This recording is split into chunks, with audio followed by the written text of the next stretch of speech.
Cas clinique, un homme de 37 ans est suivi pour une polyarthrite touchant surtout les genoux et les chevilles évoluant depuis 2 ans.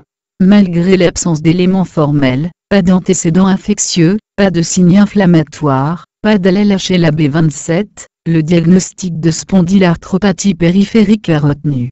En raison de la faible efficacité des anti-inflammatoires non stéroïdiens, un traitement par salazopyrine, 2 grammes par jour, est débuté. Il est revu après 6 mois de traitement en raison de l'apparition de fréquentes infections des voies aériennes supérieures qu'il attribue au tabac. L'examen clinique ne révèle aucun signe nouveau en dehors d'une adénopathie inguinale droite de 2 cm.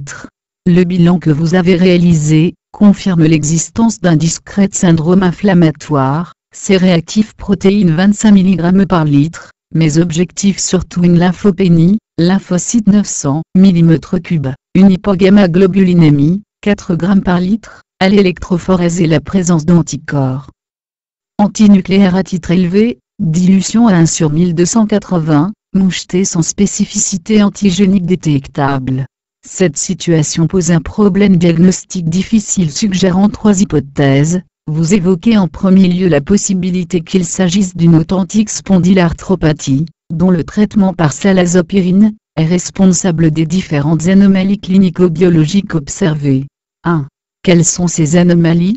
Réponse. La salazopyrine comme d'autres traitements immunomodulateurs dits de fond peut entraîner une hypogammaglobulinémie par différents mécanismes interférant avec la synthèse d'immunoglobulines, des signes d'auto-immunité le plus souvent biologiques, cytopénie, anticorps antinucléaires, exceptionnellement de type anti-DNA natif, et très rarement de véritables lupus induits, rarement et par des mécanismes mal définis, une lymphoprolifération apparemment bénigne, se traduisant par les adénopathies périphériques, dont le mécanisme est mal connu. Au total, il est donc possible que les anomalies observées dans cette observation soient induites par la salazopyrine. Il est difficile de le démontrer. Objectivement, la seule possibilité est d'éliminer toute autre cause, et d'évaluer la régression des anomalies à l'arrêt de la salazopyrine. Vous évoquez la possibilité d'un lymphome. 2. Quels sont les arguments que vous pouvez retenir? Réponse. Un lymphome peut être évoqué en raison des éléments suivants. La découverte d'une adénopathie isolée potentiellement tumoralement, même si une localisation inguinale n'est pas forcément la plus suspecte. L'existence de différentes anomalies biologiques compatibles avec ce diagnostic. L'existence de différentes anomalies biologiques compatibles avec ce diagnostic. Un syndrome inflammatoire, une lymphopénie, une hypogammaglobulinémie, qui peut traduire un envahissement médulaire, l'existence d'éléments biologiques auto-amins, qui peuvent s'observer au cours de lymphoprolifération maligne. Dans ce contexte, 3 éléments méritent d'être discutés. L'absence de signes généraux n'est pas un argument permettant d'éliminer un lymphome. Les manifestations articulaires inflammatoires considérées comme une spondylarthropathie, sans répondre formellement aux critères diagnostiques internationaux, peuvent être observées quelques mois, parfois quelques années avant l'apparition du syndrome lymphoprolifératif. Dans ce cas, elles peuvent être considérées comme un véritable syndrome paranéoplasique, ce qui se différencie des manifestations articulaires liées à un véritable envahissement ostéo-articulaire ou synovial lymphomateuse.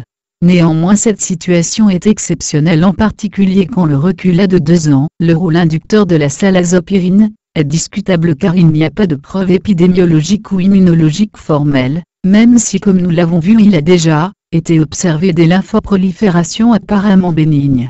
En dernier lieu, vous évoquez la possibilité d'un déficit immunitaire primitif humoral, révélé par des manifestations articulaires inflammatoires. 3. Quels sont les arguments pour étayer cette hypothèse? Réponse. Cette observation peut évoquer un déficit immunitaire primitif humoral de type commun variable.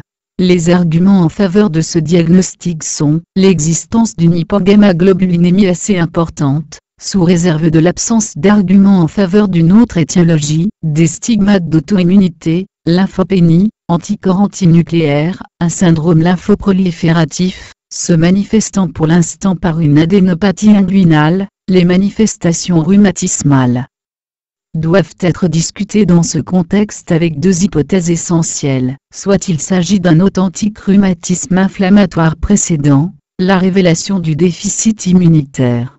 Dans ce cas, le lien peut s'expliquer par des anomalies immunologiques communes, mais cela n'est qu'une spéculation difficile à démontrer. Soit il s'agit de manifestations rhumatismales inflammatoires liées directement au déficit immunitaire humoral, en particulier par une infection à mycoplasme. Ce type d'arthrite à mycoplasme complique 5 à 40% des déficits immunitaires humoraux. Il s'agit le plus souvent de mono- ou d'oligoarthrite et plus rarement de polyarthrite touchant surtout les grosses articulations. L'évolution est chronique et rebelle, justifiant souvent alors l'utilisation d'antibiothérapie, cycline, prolongée et parfois par voie intraveineuse. 4. Quels sont les examens que vous allez réaliser en priorité pour préciser le diagnostic?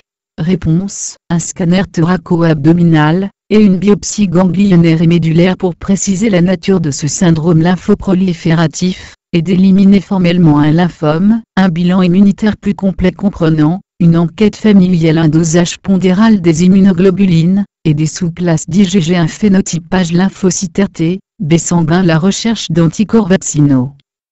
Une étude de l'immunité cellulaire, intradermoréaction à la tuberculine, et lymphoprolifération aux mitogènes et aux antigènes, une analyse du liquide et éventuellement des tissus synoviaux avec une recherche de mycoplasme en culture, et par des techniques de biologie moléculaire, PCR spécifiques à la recherche d'ADN, de mycoplasme.